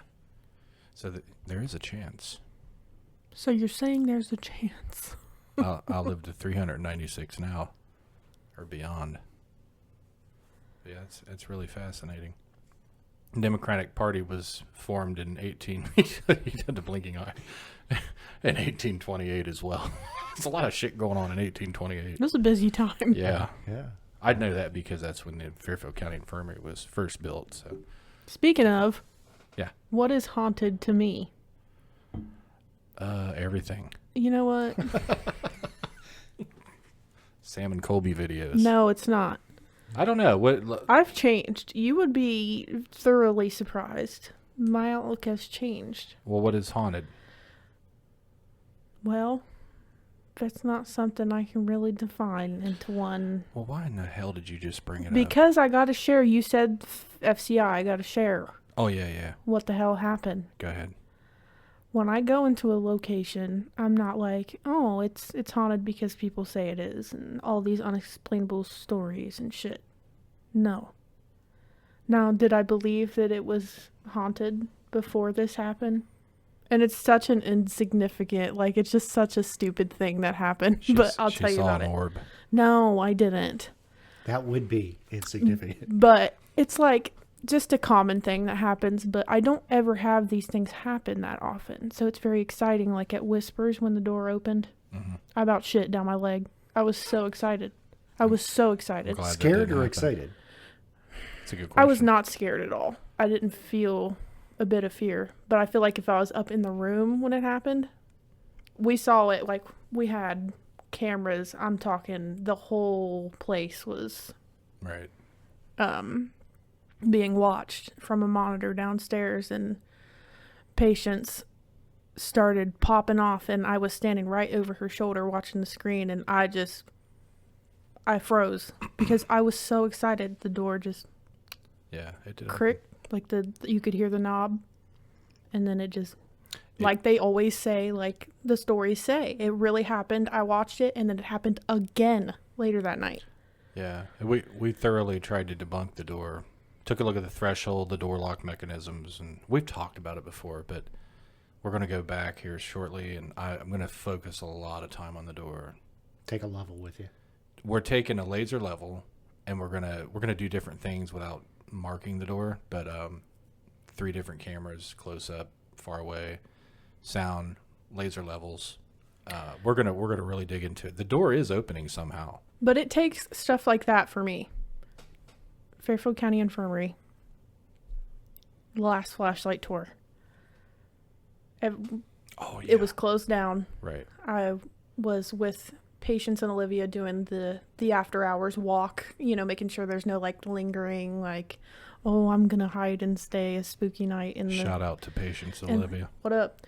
And then, so you'd really have to go there for this to like make sense visually, but there's like a grand staircase on like what would have been the ground level. However, it's not the main level. Does that make sense? Mm-hmm. I was standing up on the landing of the grand staircase that leads into the basement where the morgue and like the funeral parlor and all that fun shit is. Well, we were hearing somebody talking. We thought somebody was still in the building, and it led us to that area. Patience and Olivia were at the bottom of the stairs, and it was dead silent. You could have heard a bat fart. Me and Mandy left. We left. Yeah, they straight left us there. First of all, we made sure no cars. Did you have a way to leave? Yeah. Well, they didn't just leave you there. No, they just left. But left by the side which of the makes road. this even creepier because we were hearing people audibly speaking, and we followed the voices down to the bottom of the stairs. They stopped. I was standing up on the landing. They were down at the bottom of the stairs. We were just silent. Nobody's shifting weight. We're trying to make sure it is silent. So Did you first hear the voices from the second floor? We were up on the main level where the office is. Second floor. Technically the second floor. Yeah. And I shit you not. And by the way, I just want to add that we went and checked the parking lot. There was nobody's cars. Like, right. I remember. We kind of went through the whole, you know Right. what I mean? Sure. But anyways, I heard shuffling over by the door that leads to this landing that I'm standing on. Not a raccoon. Always not a raccoon. It's always propped open. And I mean, how many people show up to these tours and are walking past this door back and forth nightly, constantly, You consistently? talking about the bathroom door? No, across from the bathroom door. It's always propped open. There's a door Oh, there. that main corridor? Yeah. That, It goes right to the main. You ready for this? I didn't even realize there was a door there. There's a because it's always open. And you're saying it because I got a text message from her after this happened. I said, Dad, this place is haunted. I'm trying to go to sleep, and she's like talking about haunted shit. I'm like, but for her to do that, it's kind of unusual. So I'll give you that. I said it just. Anyways, Define haunted. No, I'm just. no, I really can't for these reasons. But it's like I heard something on the carpet shuffling because it is a carpeted area. Right. Pretty much 99.9% of the place is carpeted. I heard something shuffling on the floor. I kid you not. That door goes.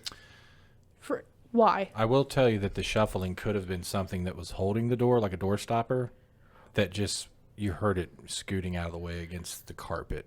The I friction. don't- You heard the friction, but I'm not saying. That's I don't what it was. think there was a door stopper But there. what caused it to move? It was just now probably 5 or so minutes prior to that, we all three walked past it.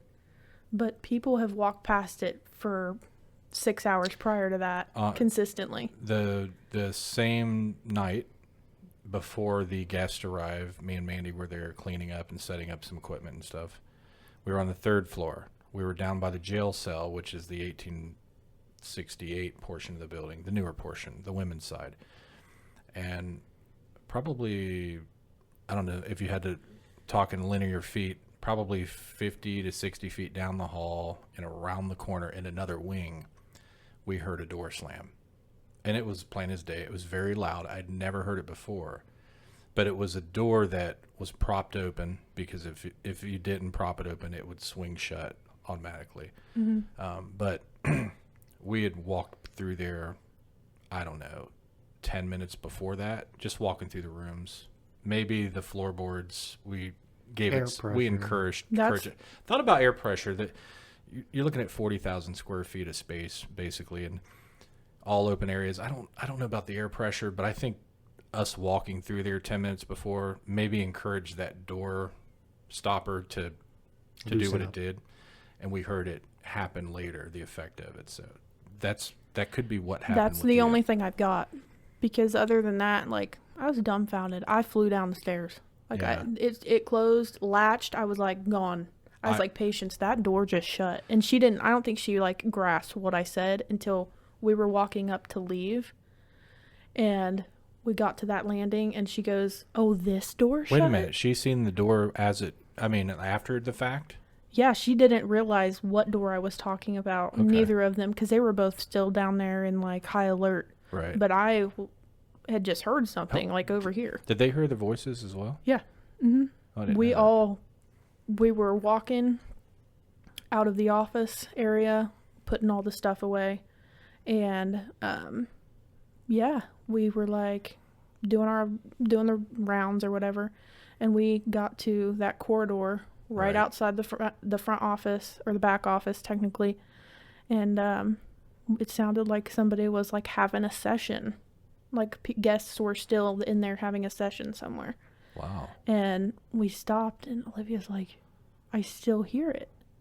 And we were Yeah. just like walking around, kind of spreading out, listening down the different corridors, bump outs. And it's kind of our job after the event ends to make sure there's nobody else in the building. So you're kind of vigilant about, and when you stop in a certain section of the building, you can hear it all the way around the building, the main staircase area.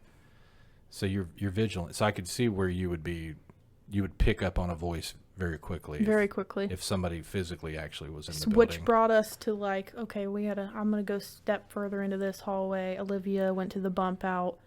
Patience stood by the door that ended up shutting later that night on its Right. own. Oh man. This is the oldest portion of the building too, the 1828 original structure. Yeah, it was just experiences like that get me. Yeah. And I think about them for a while. And most experiences for guests at Fairfield County Infirmary are crawlers. You know, things that are more grandiose and the phenomenon spectrum, you know, the visuals but that type of stuff there more impresses me so because there's a physical aftermath that you can explore. You know what I mean? Now back in the early 1800s, you had ectoplasm. You had the snotty nosed people, you know, where you remember looking through those old books where the snot's going all around. Oh my goodness, I'd like to get a hold of some of them books, but yeah, good stuff. So Fairfield County Infirmary haunted by people and ghosts. I definitely think that place is haunted for sure. But and you talked a minute ago about like different levels of hauntiness. You know, like so you got the door thing, which is like level 1. But when chairs and beds start bouncing around the room, you know, and crucifixes where do we get put that? scratched Do we put into that the on wall. 10? Is that a level 5 or 10, or do we go beyond that? So I think I think it's really subjective. And then if you're at a absolutely. level 10, Well, whether or not a place is haunted is also kind of subjective. it definitely is. Yeah. I mean, hence why people get mad at you because you say, "Oh, this place is not haunted," and they're like, "Are you crazy?" Yeah. Well, that's personal to them. I think if they've experienced the door that she just did, that's enough haunted for That's that it for me. person. And I come along and shit on it because I'm like, oh, The floor why has decompressed. why and- has nobody documented the crucifix being carved into the wall out of thin air, or you know the blood oozing from the ceiling? You know, why isn't this on camera? Well, you know, and you know, like as well as I do, we went and did a investigation at a place. Told them we didn't feel the place had anything going on. Yeah. Then they turned around and got another group to come who said it's absolutely haunted. Oh, for sure. Yeah. So Yeah. It's all subjective. I really do feel like you have to be like right place, right time That's the thing. when it comes to like going and because after the Austin experience at Whispers, I went back 2 weeks later Nothing haunty. well, and it was very quiet. why wouldn't it be any different than any other type of hunting? Deer hunting. Just because you go out deer hunting doesn't mean you're coming home with a deer. Let me 100%. let me touch on that too. I'm checking our Zoom battery, looking good. We could record for like 5 more hours with that. Heck battery. yeah, let's do it. But listen to this. Like for me, there's ghost hunters and ghost hunting, and then there's paranormal investigating, and then there's paranormal research. All 3 things are completely different in my mind. Please elaborate. I don't disagree with you, and I would say though that our media culture has blurred those lines to the point that people don't know the difference. Absolutely. Yeah. So for me, the first thing, ghost hunting, is the act of going out and Scooby-Dooing. And I mean that wholeheartedly. You're out looking for that experience. Paranormal investigating is a rigorous, planned, structured investigation to the phenomenon that's happening per the customer, the client, or the location. What was the other one? I think that was it, wasn't it? No, there was a third one. Paranormal research or yeah. paranormal researcher or researching is one who digs deep into the facts behind the location, psychology, the psychology. You and I, Curt, we've done a lot in our residential case history, asking some very personal questions. Like Absolutely. and I think that's part of it, and And it should be part of it. the ghost hunter doesn't give a shit. They But care they're also about running around cemeteries 90% of the time. yeah. So that's a ghost hunter. A paranormal investigator asks the serious questions, and they observe. People don't observe anymore. They sit around and try to make contact. And that's a whole other thing, too. I mean, that's a whole other show, to be honest. But I'm not a huge guy to sit around talking to blinking and beeping boxes, as I've said on other episodes. But to me, that's ghost hunting. You're intending to reach out and connect with something that's in the ether. And that's not my favorite. It's entertaining. I do it. But it's not a paranormal investigation. People will Yep. cross-label that. Oh, I'm investigating. You're not. You're sitting around. There's a blinking box. You're trying to talk to dead Uncle Harry. Well, but I would say at the same time, doing an Estes is at least a method that you can do paranormal research. But it's fringe. It is, but it at least, because you have a control, is it a parlor game? Yes, kind of.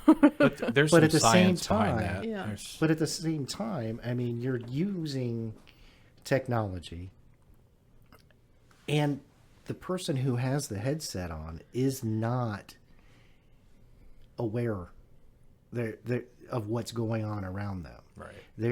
They're the control, and so this machine gives them words here and there. They don't know what's been asked. Sure. They don't know that you're like looking at a picture on the wall at the Right. time. So because of that control, I would say that at least borderlines on paranormal research, just like the star shape, square shape, Yeah. triangle shape flashcards that Right. paranormal researchers Yeah. use to test people for ESP. Yeah. It's a method and a tool of paranormal research versus your cat toy boxes. And I like that you know that word, by the way. actually, it kind of hurts when you say things like that because it's the funny thing is, you watch some of these YouTube videos or Travel Channel Salmon Colby. shows, They used to and they call them that, and it's like, you don't think that for a second that doesn't demean what you're I've always kind of thought that, low key. I mean, I don't want any piece of equipment that I use in Yeah. paranormal investigation to be called a cat toy. I call it a trigger object. Or cat ball is Cat what ball. they refer to it as. Yeah. It kind of to me says you're using this as a form of entertainment, Ghost hunting. You're not You're- professional. right? Yeah. Yeah. Well, you're not looking for answers. I mean, honestly, half of these shows, they're not looking for real answers. No, they're looking for They're entertaining people. yeah, and notoriety and views Well, and and clicks. they're using people's cultural biases, people's innate fight or flight, Yeah. psychological triggers to give them an endorphin or adrenaline rush, Right. so that they keep coming back. And that's one of the things when we had Parax many years ago, you and I were very adamant about, and that was that we're here for answers. We're not here, for all this fantastic garbage. Right.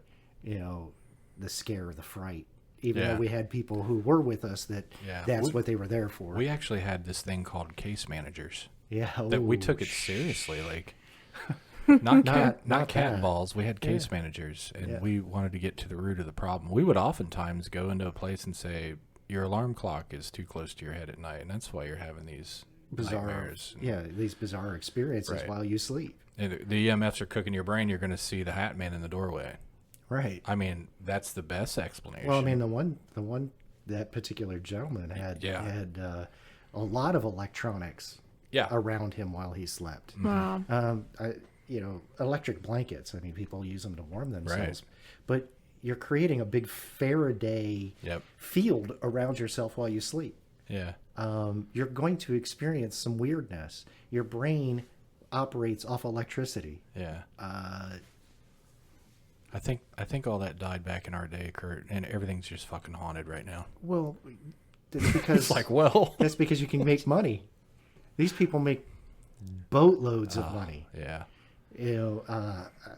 And there for a while. I mean, 10 years ago, anybody and their brother, you tripped over a rock and you could have a show. right. It became nuts. There was a It's starting to kind of wane a little bit. yeah. It'll come around. There was a show that involved I a hope rock it comes around. that Yeah. involved a brick that turned out to be a big multi-billion-dollar deal. But yeah, the times are. I like your Scooby Doo. I just realized She's got the mystery machine I'm cup. busting down on ghost hunting, and Hey, Do you know that I watch Scooby-Doo every night when I go to sleep? And that's facts. are you serious? Dead ass. Tubi. It's free. Like, I'm talking like the 1970s, I grew up whatever. on 70s, Oh. Scooby-Doo's. Hell yeah. There's not one I haven't seen. I haven't seen the new Scooby, and I hate Scrappy. I want to take Scrappy and kick him. I did Damn. back then. Oh, it's a fictional thing, so I'm not getting PETA called or anything. I'm telling Linda Blair. Don't get me going on Linda Blair. But yeah, I think there's a different. We're in a different age. Oh, we are. We are, and I'm stuck. I'm stuck back in the day in my mindset, but I enjoy doing the things that people do now with them. For me, it's being around people and kind of having that networking and interaction with people. And but I still look for the answers. Like this thing that happened at Grand Midway, I'm gonna go through that picture and just try to figure it out. Heck yeah. I just Why wouldn't you? Yeah, because if I start sharing that photo as an apparition photo and it gets around and around, it's going to be an egregore. People are going to be like, oh, there's a lady in white. Somebody already deemed it the lady in white. I don't know that there's a lady in white. Are there actual stories there of a lady in white? I don't think so, but now there probably will be. Right. Yeah, so you never know. So that's all about... That's the whole concept of the manifestation topic. I mean, how easy is it to manifest a condition? So there you go. That's kind of the topic of the show. But what else is going on? Get me going. You want to talk about the old Conjuring House? Let me tell you something. Well, I mean, let's discuss the paranormal in the news.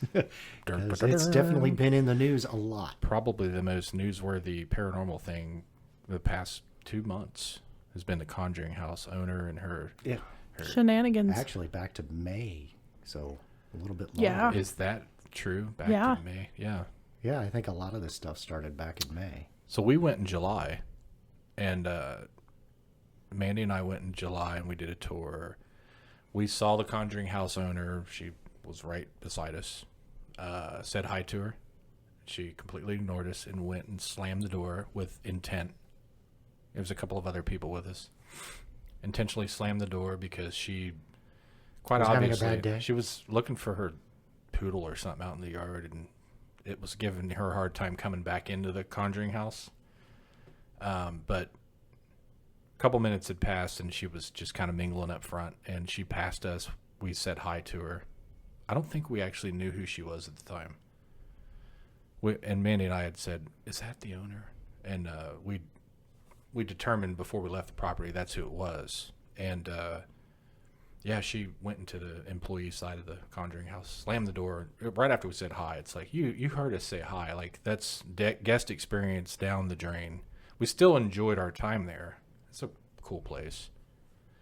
But about a week after we returned, this whole thing really actually blew up. She had been creating an atmosphere there of drama with her employees and stuff.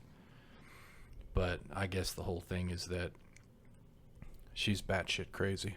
Well, isn't that obvious? Her first couple of Facebook posts, I could tell she was batshit crazy. I mean... Let's have a psychology guy talk about like what is actually she's haunted. Well, that's what we could definitely, segue in or segue back to your people are haunted thing. Yeah, she's got issues. Mm-hmm. I don't know what situations have happened in her life over the last decade or so. I've heard some interesting things about, whether or not she's a practicing attorney, whether or not her license to practice law is suspended. It is suspended. Yeah. So, you got to start wondering, is she still on the way down to rock bottom? I'd hate to see rock bottom. Or is she at rock bottom? That's a good question.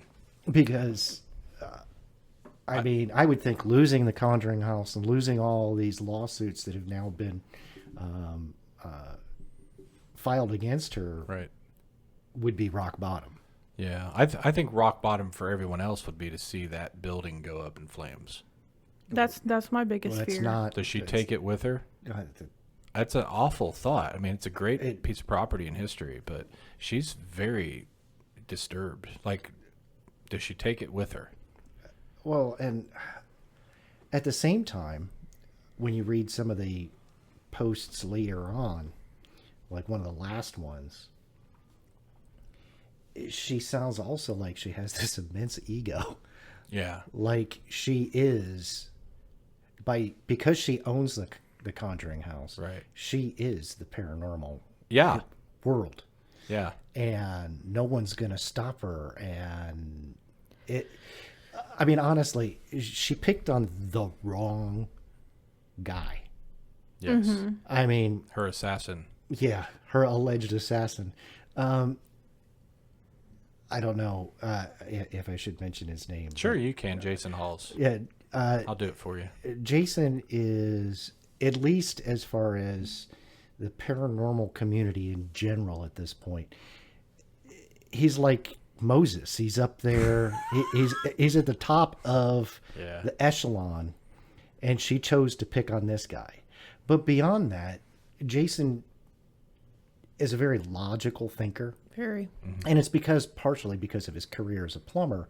Because when you troubleshoot things, you've got to think logically and stuff. So everything that he does is methodical and logical. Right. And so when all this stuff started, he started saving things and documenting things, and he can show this chain of events and showing how this woman has just gotten crazier. Right. You know, and just in the last few months, since like May-ish, it's like this complete nosedive into non-reality. And I like Jason said in one of the last things I saw with him, he hopes she gets the help she needs.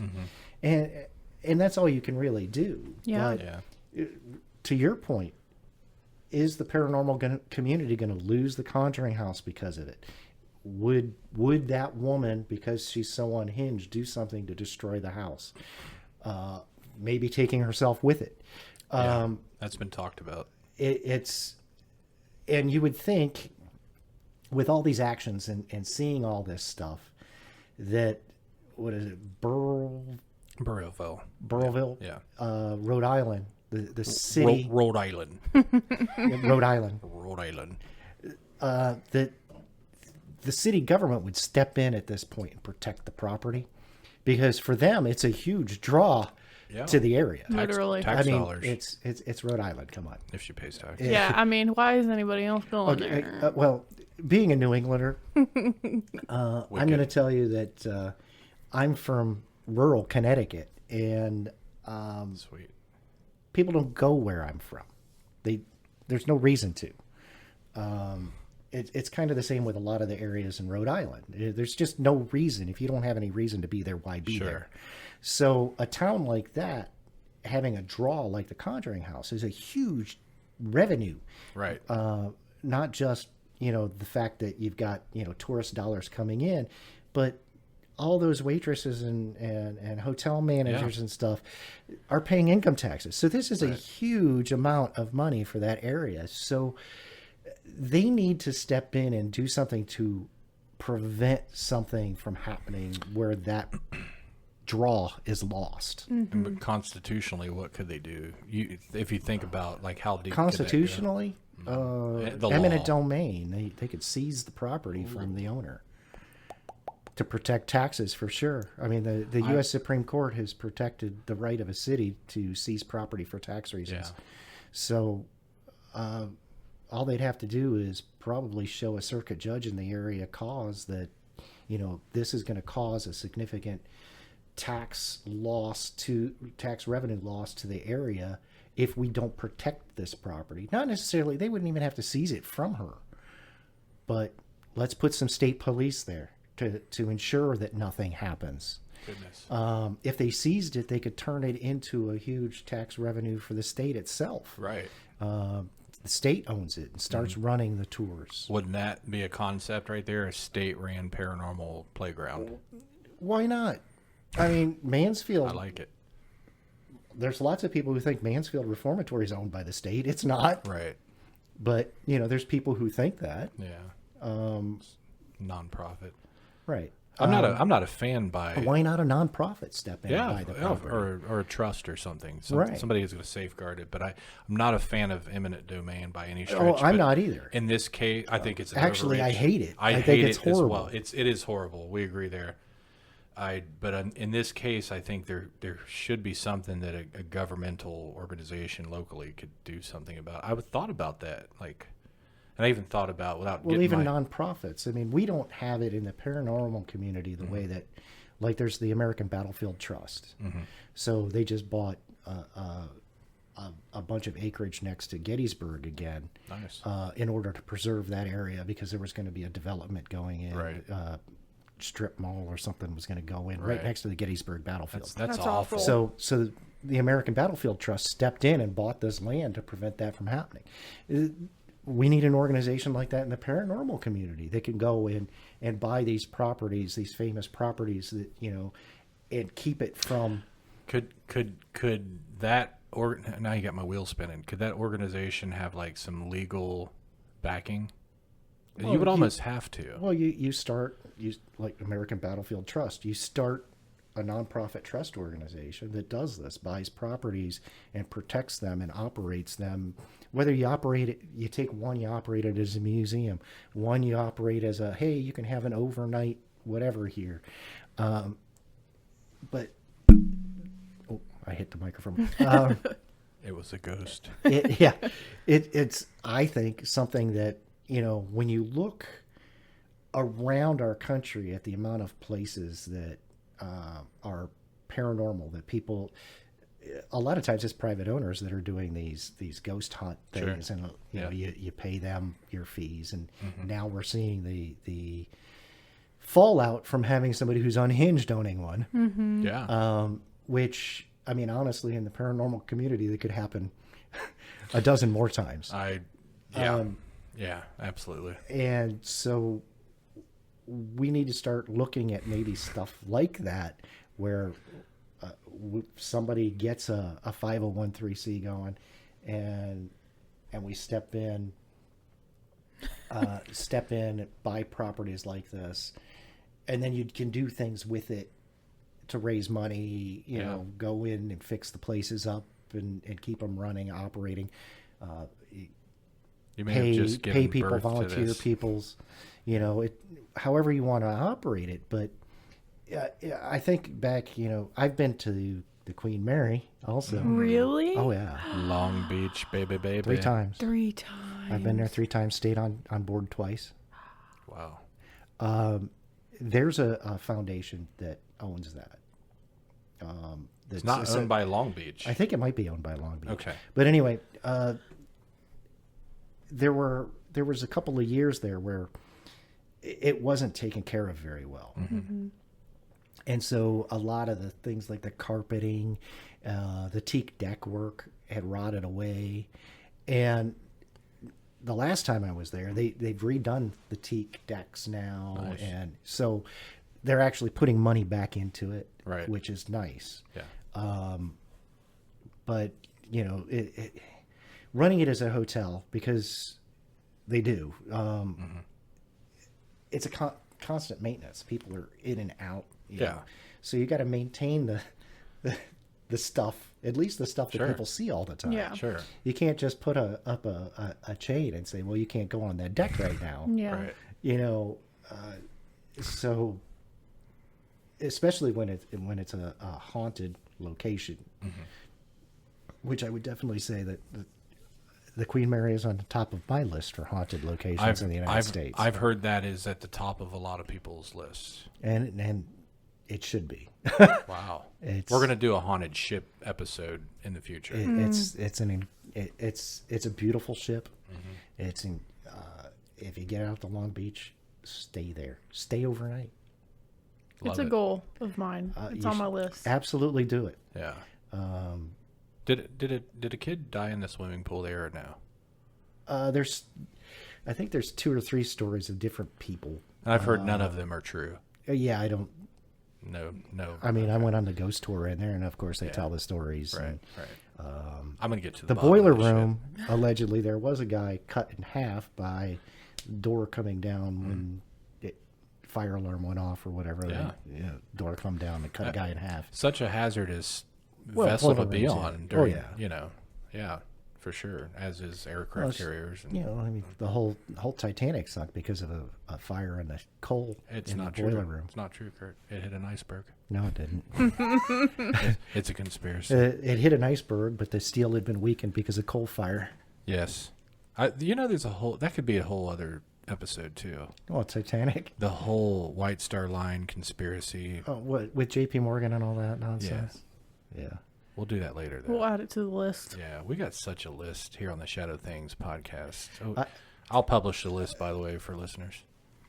Let them vote on which ones they want to hear first. Hey, that's a good idea. We need a good poll going. So people that are listening now, if you're watching actually on YouTube, can you comment down below, and tell us what you're into? Are you into cryptids or UFOs, or are you into, the ghosty stuff, or conspiracies, or astrophysics, or alien butt probes? I mean, what are you into? And we talk about everything on the Shadow Things podcast. So tell us what you're into, and then we'll see about whipping up a show for you. So I think how often are we going to do these? We were set up for bi-weekly before. I'm good with whatever you have time for. We'll try to, and the goal is not to let it blip off the radar again. Yeah. And keep some shows going. And we've had some great feedback from people, that enjoy the show and ask us where it went. And You got so many irons in the fire. That's what. yeah, and it's kind of scope creeping for me. Not to buy. And Mandy's pretty on me about like taking on new stuff, but this is an old thing, and I like doing it. And it doesn't take a whole lot of time. It's just a couple hours on a Sunday, and so we do record on Sundays. The audio podcast will go up onto the podcast aggregate, the generator. So it'll get the RSS feed will spit out to Spotify and Apple and all that stuff on Sundays, which is tonight.